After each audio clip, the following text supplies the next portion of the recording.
So, you want to get good at taking tests in college. Test taking is a skill, and if I can get better at it, you can get better at it. In middle school, I used to be the guy who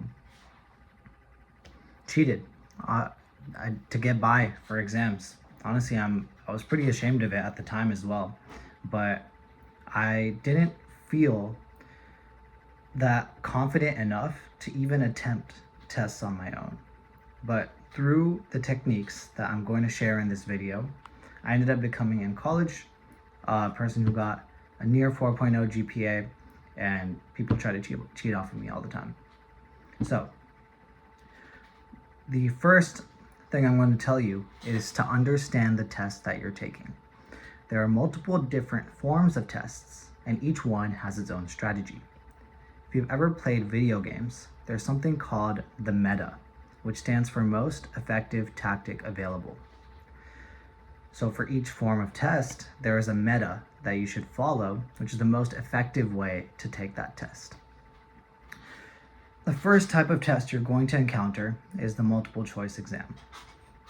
There's a few tricks that you can use for multiple choice exams. The first of which, you have to avoid silly mistakes. Oftentimes you'll know the answer, but you'll get it wrong just because you didn't read the question carefully. So you need to pay attention to keywords like always, never, and except, because they can change your answer dramatically, and you might not even realize it. The second thing to do for multiple choice exams is to use the process of elimination. Oftentimes, you don't even need to know the right answer for a question to get an answer right, because you can cross off the other 3 wrong answers. This is honestly often what I do, and this is how I take tests so fast. I don't necessarily need to know the right answer, but I know all of the wrong answers, which tells me that one of the answers is right. This gets a little tricky for these multiple select type questions, but those are pretty rare in comparison to multiple choice. The next thing you can do for multiple choice exams is to make an educated guess. If you don't know the answer and you've already eliminated 1 or 2 options, just make an educated guess. What have we gone over in the class? What better aligns to what the teacher might have lectured? And if you don't know the answer between 2 questions, I believe that it is truly better to just go with your gut than waste time thinking about it. You may come across questions that you very well can answer and get correct towards the end of the exam. But if you spend your time being stuck on a question in the beginning, you may not even get to those questions. And at the end of the day, you are probably going to get that first one wrong anyway. So if you don't know between 2 options, it's better to just go with your gut. Your instincts tell you things for a reason. They're based on, years of experience. Trust your instincts rather than waste time. Short answer questions, the next type of test. These are, in my opinion, these might be the easiest to answer because you can just be clear and concise. You either know the answer or you don't. And when you do these questions, just be clear and concise. Stick to the point. Don't waste the teachers, professors, or TA's time just trying to write an essay and a short answer question. If possible, I would use bullet points. This will make it abundantly clear that you know the answer. So this will eliminate all variability when it comes to confusing words or anything like that. Honestly, writing a wordy answer can only open you up to finding fault. If you don't know the answer, I would include key terms to demonstrate your understanding of the topic to try to get partial credit. But the same advice applies. I would keep it clear and concise. Just say what you know. Honestly, short answer questions are pretty straightforward. Honestly, there's typically very few short answer questions in exams, especially in STEM. The most tricky type of question for most people are problem-solving questions. So typically, these are the engineering type problems where there's a long form question and you have to solve it using the methods that you learned in the class. I would recommend this following meta. First, honestly, you might have learned this in your classes too. Write down your knowns and unknowns. It's very simple and it'll get you a starting point. It'll dilute the question from this, paragraph of words to a very simple input and output question. What are your knowns? What are your unknowns? What steps do you need to take to reach the solution? Oftentimes you don't even need to find all the unknowns. The question's only asking for a specific thing. This can save you tons of time. The next thing I'd do for problem solving questions is show all your work. Even if it's a simple addition or subtraction that you did in your head, show your work so that your professor or TA knows that you did it, so you can get the maximum amount of partial credit. Especially in these engineering exams where all the classes are curved and people get very low raw scores. Almost all of the points in these exams come from partial credit. So get the most partial credit that you can. And obviously check, and double check your work.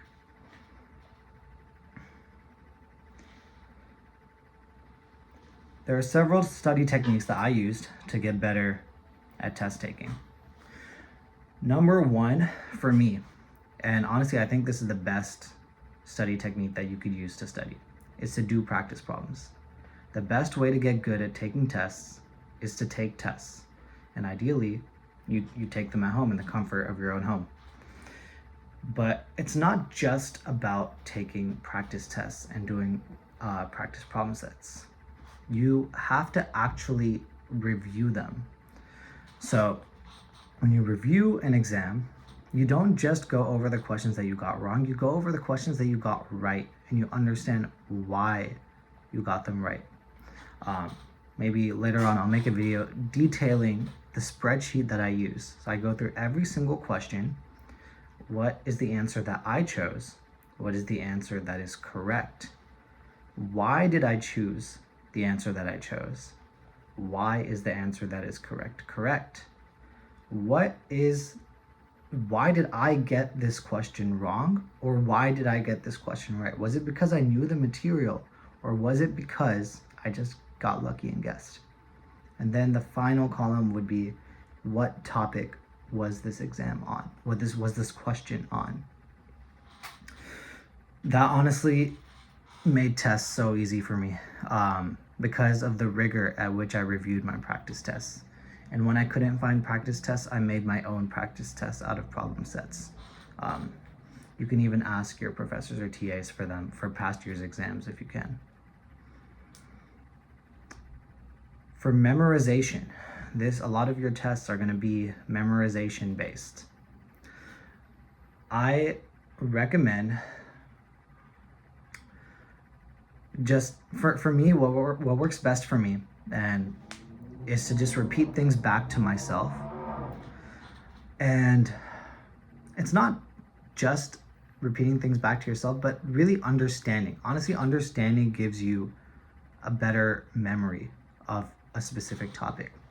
And there's a topic that I learned in one of my biology classes when I was in college, that when you remember something, you typically remember it when you're in that context again. For example, if I learned something like the 20 amino acids, if I sat on this desk and memorized all the amino acids, then I go to the exam and I think about the amino acids, I might not remember them all.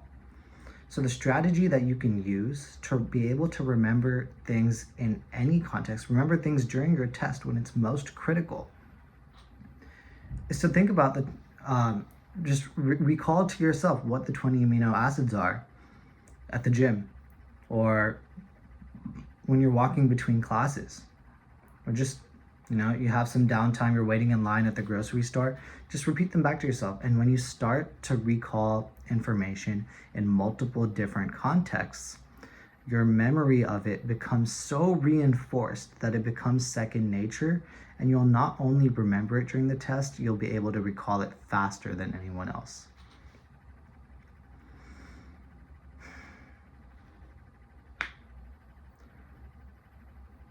Many people like to study in groups. I, during college, was very against the idea of studying in groups because I knew that in my preparation, I knew I could be prepared on my own. However, I do think studying in a group has its advantages, especially when you can teach other people. There's a saying that you don't truly learn something until you're able to teach it to somebody else. So for group studying, what I recommend is study on your own first. And if you have time before the exam, then study with your friends or with a study group. That way, you already know the material. So if there's something you didn't quite get, someone else can teach it to you. But if there's something that you kind of understand and somebody else doesn't, the process of you teaching them that material will reinforce it in your mind such that you will be that much more prepared during the exam. During the test, these things kind of go without saying, but they come with practice. So what I recommend is taking as many practice tests as possible and reviewing them carefully, like I mentioned. So read every single question carefully. It's very easy to lose points by not reading the question carefully. Next, you need to manage your time in a test. There's a finite amount of time that you can take a test. If you know a question is going to take a long time, skip it and come back to it at the end. Answer all the fast questions first, then go back to the slow questions. Unless you know it's a huge part of the exam. This is the only exception. If you know it's a huge part of the exam and you know that you know how to do it, then spend the time. In any other situation, just do the questions you can fast first and then move on to the slow ones because those are the ones you are likely to get wrong. As you practice taking exams, as you follow my advice, you will become used to being in a high pressure situation. You'll be able to stay calm and stay focused during exams. Test anxiety will go away the more prepared you are and the more practice tests and tests that you take. You may feel stressed during an exam, but the stress is there to help you. It's your body's physiological response to, an important stimulus, and your body is preparing you for it. If you prepare, you will be ready.